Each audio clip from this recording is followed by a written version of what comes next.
Une force F qui agit sur un corps est proportionnelle au carré de la vitesse de ce corps avec une relation qui est donnée par celle-ci.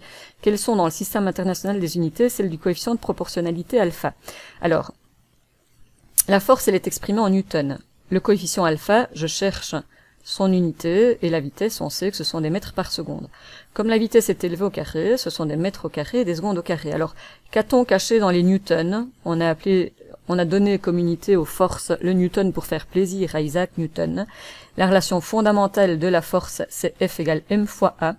Et donc, si F est exprimé en newton, ça veut dire que le newton n'est rien d'autre que l'unité de la masse, qui est en physique le kilogramme, fois l'unité de l'accélération, qui est le mètre par seconde au carré. Donc, ce que les physiciens ont planqué dans le newton, c'est le kilogramme mètre par seconde au carré. Et donc, je peux réécrire cette relation en disant, j'ai le kilogramme fois le mètre divisé par la seconde au carré, le tout divisé par des mètres au carré divisé par des secondes au carré, qui vont me donner les unités du coefficient alpha. Les secondes au carré disparaissent, le mètre au carré ici peut disparaître avec 1 mètre, et il me reste donc 1 kilogramme divisé par le mètre. Donc ce coefficient est exprimé en kilogrammes par mètre. C'est donc la proposition A qui est la proposition correcte.